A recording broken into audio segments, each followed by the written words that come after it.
नमस्कार, जबलपुर लाइव के इस बुलेटिन में आपका स्वागत है। मैं हूं आपके साथ आकाश। अब देखते हैं खबरें विस्तार से। अखिल भारतीय विद्यार्थी परिषद ने नेताजी सुभाष चंद्र बोस मेडिकल कॉलेज में हो रही अनियमितताओं और विभिन्न मांगों को लेकर डीन डॉक्टर पीके कसार का घेराव करते हुए उन्हें ज्ञापन सौंपा और कई गंभीर आरोप लगाए। इस दौरान एबीपी की मेडिकल के सुरक्षा कर्मियों के साथ हल्की झड़प भी हुई। संगठन ने एक अधिकारी को गलत तरीके से क्लीन चिट देने का आरोप भी लगाया है। बच्चियों की जवाबदारी आप लेते हैं, बच्चियों की जवाबदारी आप लेते हैं कि बच्चे के साथ कुछ आज बलात्कार है, कुछ जवाबदारी लेंगे तो लिख दीजिए, आप लेंगे तो लिख लीजिए। पैरा मेडिकल के फिजियोथेरेपी डिपार्टमेंट के प्रदर्शक पद पर कार्यरत अभिषेक दुबे द्वारा एक बच्ची के साथ छेड़छाड़ की जाती है।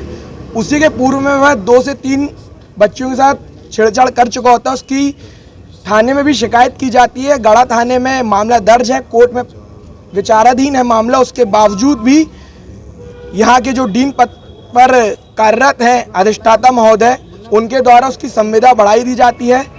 2018-19 बैच के बच्चों की अभी तक स्कॉलरशिप नहीं आई है।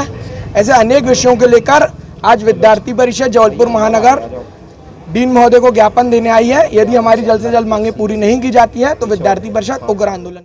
भाजपा के पूर्व महापौर प्रभात साहू भी कोरोना पॉजिटिव पाए गए हैं। उन्होंने कुछ लक्षण महसूस करने पर अपनी जांच करवाई थी। फिलहाल वे स्वास्थ्य लाभ ले रहे हैं।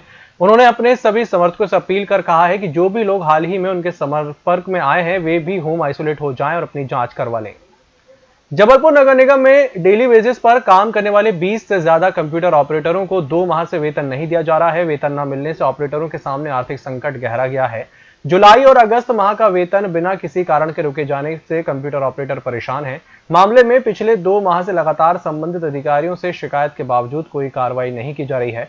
कंप्यूटर ऑपरेटर का कहना है कि जुलाई और अगस्त माह से उन्हें वेतन नहीं मिला है, जिसके उनकी आर्थिक स्थिति बेहद खराब हो चुकी है। कोरोना काल में लगातार उनसे 12 से 13 घंटे काम लिया गया। यहां तक कि शनिवार और रविवार को मिलने वाली छुट्टी भी नहीं दी गई।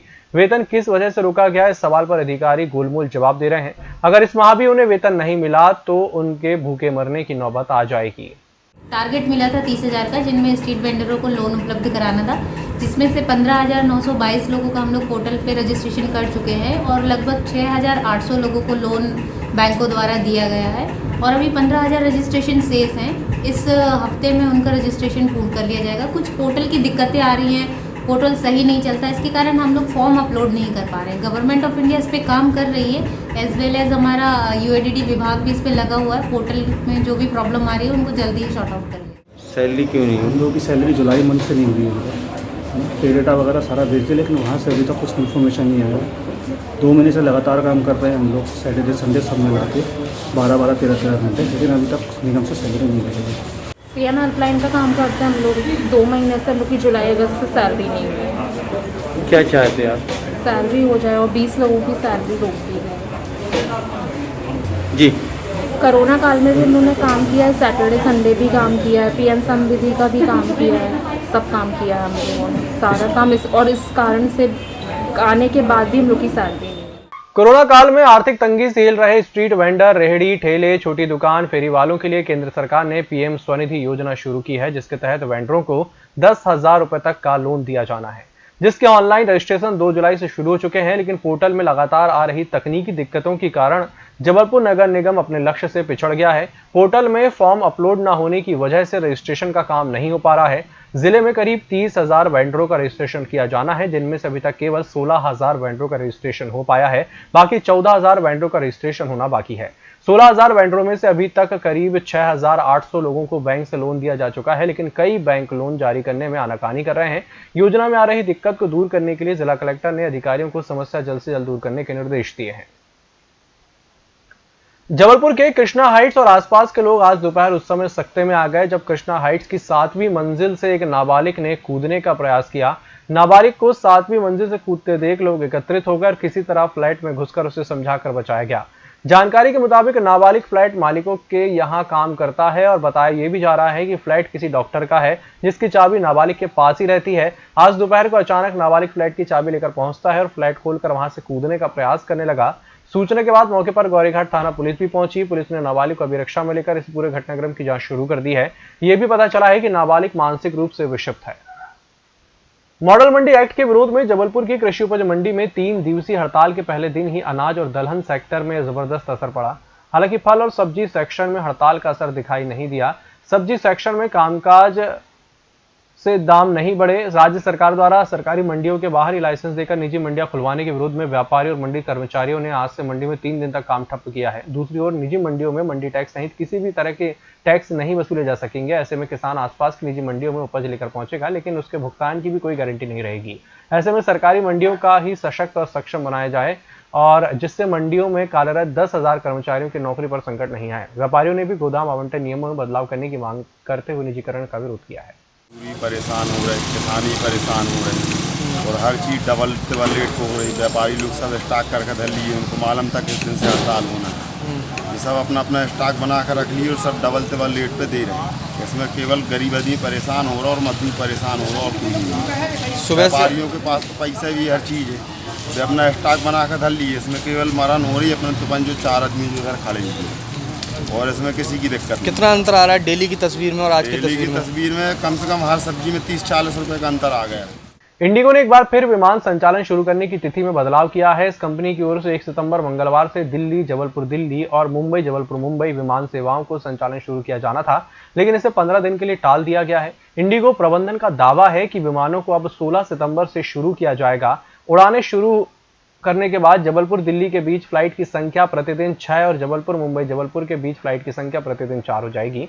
इंडिगो के विमान अन्य से अधिक यात्री क्षमता वाले होंगे। लॉकडाउन लागू होने के बाद विमान सेवाओं में कमी आई। 1 जुलाई से इसमें इजाफा करने की कवायद शुरू हुई है। इंडिगो ने नया शेड्यूल जारी किया है। कोरोना संक्रमितों के इलाज में निजी अस्पतालों के अमानवीय व्यवहार का उद्योग परिक्षेत्रीय कार्यालय के संयुक्त संचालक आरसी कुरील भी शिकार हो गए। परिजनों का आरोप है कि इलाज के दौरान रिपोर्ट पॉजिटिव आते ही उन्हें आधी रात शैलबी हॉस्पिटल से बाहर कर दिया गया। बाद में मेडिकल कॉलेज में भर्ती कराया, लेकिन 2 दिन बाद मंगलवार को उनकी मौत हो गई। हृदय संबंधी समस्या होने पर संयुक्त संचालक को कुछ दिन पहले विजयनगर स्थित शैलबी हॉस्पिटल में भर्ती किया गया था। कोविड-19 पॉजिटिव आने पर संयुक्त संचालक को 29 अगस्त की रात को इलाज करने से इनकार करते हुए मरीज को बिना ऑक्सीजन के एम्बुलेंस में ही घंटों लिटाया रखा। परिजन दूसरे निजी अस्पताल भी ले गए, लेकिन पलंग और वेंटिलेटर की कमी बताकर भर्ती करने से इनकार कर दिया गया। मृतक की पत्नी शशि कुरील का आरोप है कि हृदय संबंधी समस्या होने पर आरसी कुरील को शैलबी हॉस्पिटल में भर्ती किया जाना था। कई दिन तक इलाज के बाद सेहत में सुधार नहीं होने पर कोविड जांच कराई गई। रिपोर्ट पॉजिटिव आने पर अस्पताल प्रबंधन का व्यवहार ही बदल गया। मरीज को पहले आईसीयू फिर कुछ देर बाद प्राइवेट वार्ड में रखा गया। यह भी आरोप है कि जिस एम्बुलेंस में कुरील को भेजा गया उसमें ऑक्सीजन सपोर्ट तक नहीं था। डिस्चार्ज के दौरान उन्हें घंटों रोके रखने फिर अस्पताल के चक्कर काटने में समय लगने से मरीज की हालत बिगड़ गई। मुख्य न्यायाधीश अजय कुमार मित्तल और जस्टिस सुजय पॉल की युगल पीठ के समक्ष संज्ञान के आधार पर एक वयोवृद्ध गरीब मरीज को निजी अस्पताल में इलाज का शुल्क न चुका पाने के कारण पलंग से बांधे जाने के मामले में सुनवाई हुई। कोर्ट इस मामले का दायरा व्यापक करते हुए प्रदेश के निजी अस्पतालों में गरीब तबके के मरीजों के इलाज के लिए गाइडलाइन निर्धारित किए जाने के संबंध में गंभीरतापूर्वक विचार कर रहा है। कोर्ट मृत वरिष्ठ अधिवक्ता नागरत्न ने अपने लिखित सुझाव प्रस्तुत किए। इस संबंध में विधिवत आवेदन प्रस्तुत किया गया, जिसमें साफ किया गया कि नियम अनुसार निजी अस्पताल कोरोना के मरीजों से वही शुल्क वसूल सकते हैं जो कि जायज है, न कि मनमर्जी से इलाज का खर्च वसूला जाए। ऐसी कई शिकायतें सामने आई हैं जिनमें निजी अस्पतालों ने भारी भरकम बिल वसूल किए हैं। मरीजों की हैसियत देखकर जमकर चार्ज करने का रवैया तो अनुचित है ही, साथ ही मध्यम वर्गीय और गरीब तबके के मरीजों के साथ भी ज्यादती बर्दाश्त नहीं की जा सकती। लिहाजा हाईकोर्ट सख्ती से निजी अस्पतालों को नियमानुसार शुल्क लेने पर बाध्य करे। कोरोना संक्रमण में विद्यार्थियों को जनरल प्रमोशन तो मिल गया है, लेकिन फीस को लेकर कोई राहत नहीं मिल रही है।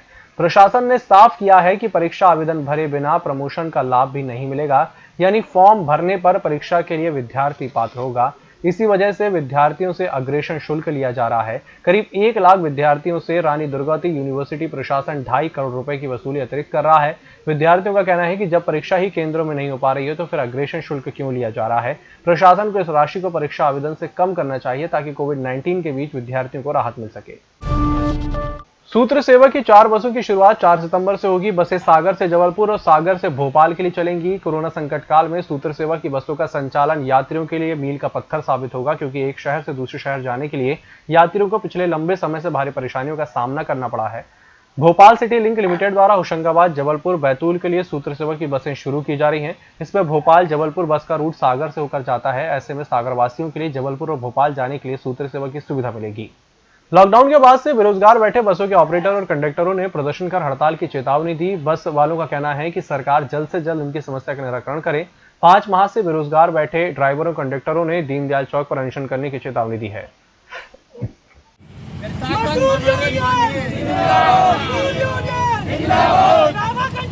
बाकी प्रशासन ने किसी प्रकार की सुनवाई नहीं की हमारे चालक परिचालक भाइयों की, ना कि किसी प्रकार की सहायता मिली हुई है, ना मोटर मालिक ने सहायता दी है, ना प्रशासन ने दी है। और हमारा कहना जैसे है कि एमपी का राजा एक ही है, वो है माननीय मुख्यमंत्री महोदय जी। हम उनकी प्रजा हैं, तो प्रजा की अगर राजा नहीं सुनेगा तो प्रजा तो आत्महत्या करेगी। जबलपुर में 90 साल की वृद्धा के साथ घर में घुसकर हुए लूट के मामले में आम लोगों को दहला दिया है।